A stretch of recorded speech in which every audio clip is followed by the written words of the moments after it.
Assalamualaikum warahmatullahi wabarakatuh.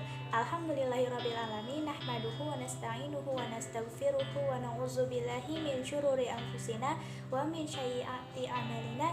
May yahdihillahu fala mudhillalah wa may yudhlilhu fala hadiyalah.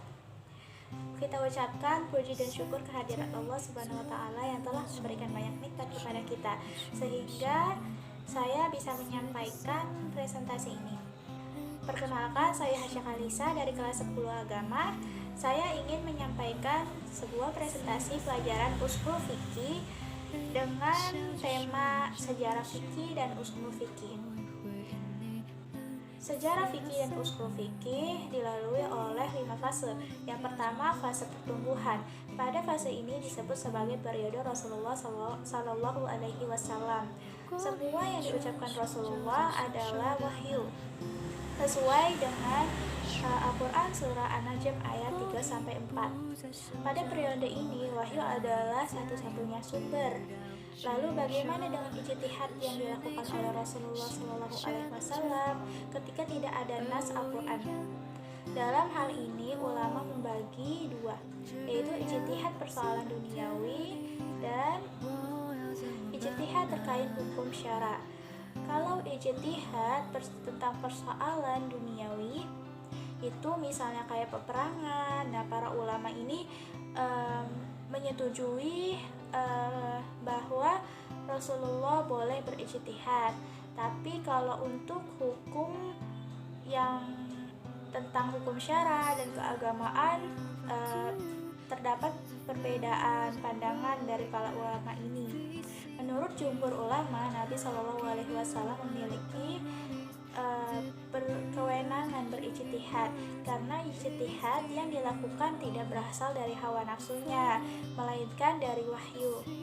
Dalam beberapa kasus, Rasulullah Shallallahu Alaihi Wasallam menetapkan hukum dengan menggunakan metode ushul fikih. Kalau kita perhatikan cara Rasulullah dalam menetapkan hukum seperti metode qiyas dan dalam ushul fikih, cara-cara itu merupakan cikal bakal munculnya ilmu ushul fikih. Bahkan menurut para ulama, keberadaan ushul fikih munculnya persamaan dengan hukum fikih sejak periode Rasulullah.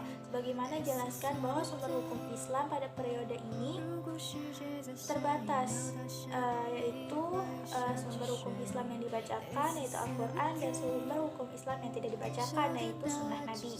Al-Quran itu diturunkan kepada Nabi secara berangsur-angsur, terbagi menjadi dua periode, ada Mekah, ada Madinah. Pada periode Mekah itu pada selama 12 tahun, 5 bulan, 13 hari, dimulai dari tanggal 17 Ramadan tahun ke-41 sampai awal Rabiul Awal tahun ke-54.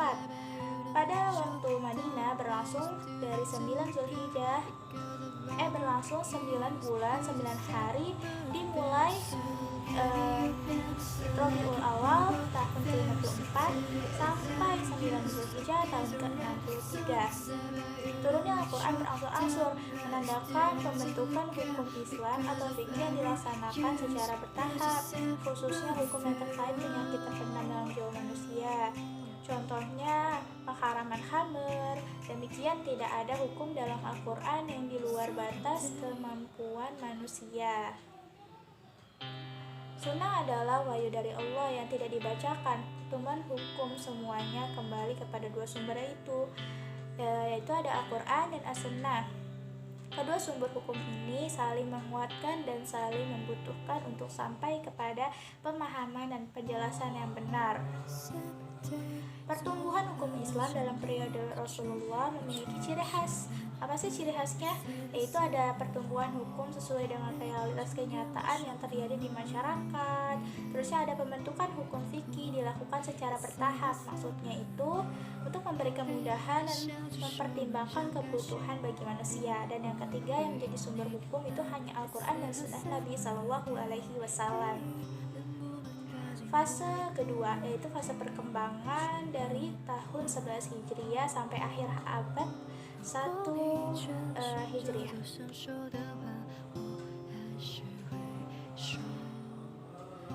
Fase ini disebut sebagai fase periode sahabat, dimulai setelah wafatnya Rasulullah Shallallahu Alaihi Wasallam, dan pada saat bersamaan dengan telah terjadi perubahan besar dalam kehidupan masyarakat dengan ditambah luasnya wilayah Islam dan semakin kompleksnya masalah yang dihadapi umat. Berbagai masalah itu harus diselesaikan dan dicarikan hukumnya. Itu merupakan tantangan yang dihadapi oleh para sahabat.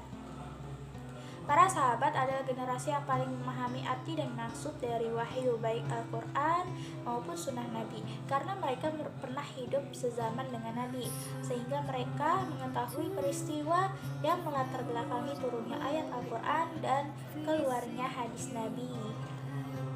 Pada periode ini, sahabat muncul bermacam-macam peristiwa yang belum pernah terjadi di masa Rasulullah Shallallahu Alaihi Wasallam.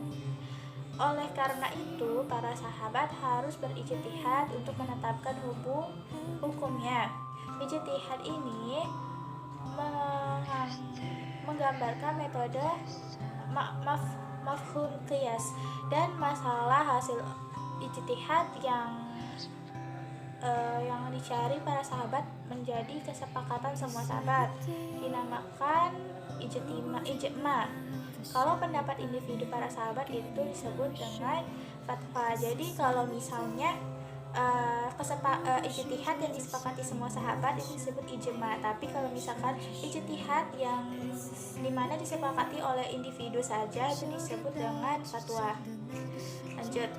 Ijtihad yang dilakukan para sahabat menunjukkan bahwa usul fikih sudah mulai menjadi kebutuhan untuk menyelesaikan persoalan baru yang tidak dapat diselesaikan hanya dengan pada nas-nas syara.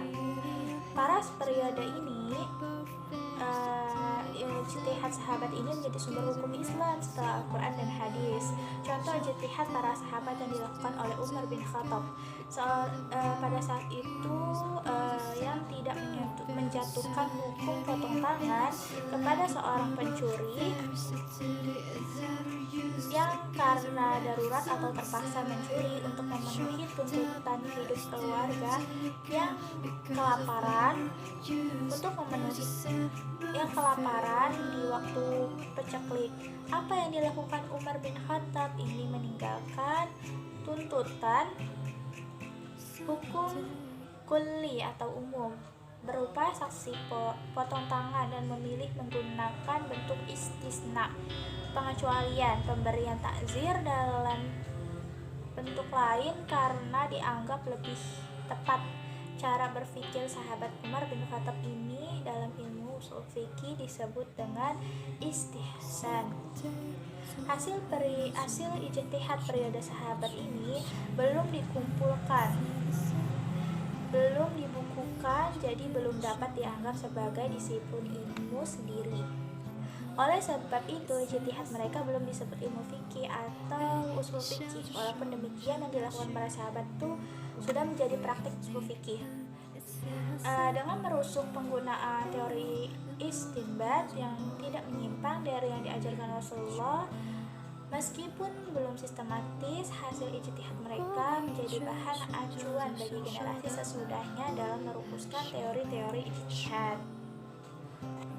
Yang ketiga, fase formulasi dan sistematisasi fikih atau usul fikih.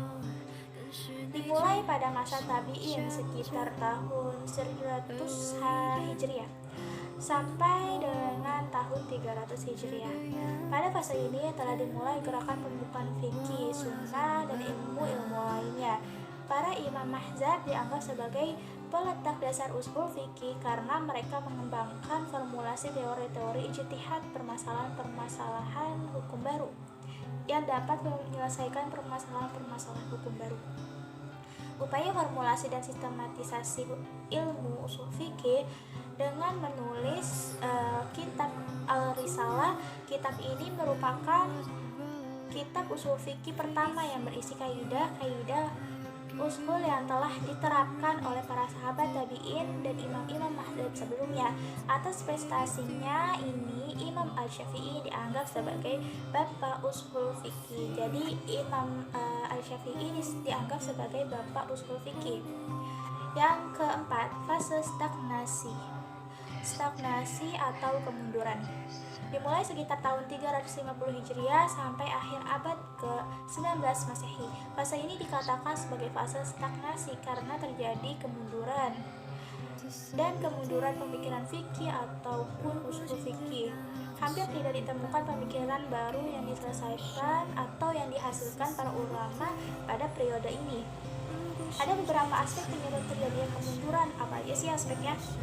Yaitu ada taklid, ada kemunduran politik, ada membabi buta mengikuti pendapat mazhab secara mutlak, miskinnya karya ulama yang hanya terbatas dalam bentuk mukhtasar ringkasan, syarah penjelasan, dan hasyiah penjelasan. Dan yang kelima, periode kebangkitan kembali dimulai pada akhir abad ke-13 Hijriah atau pada abad ke-19 Masehi sampai sekarang. Ada beberapa karakteristik kebangkitan kembali, yaitu ada semangat tajdid, ada munculnya jargon kembali kepada Al-Quran dan Hadis, munculnya seruan dibukanya kembali itu ijtihad, perkembangan tasyri' dan pada masa modern.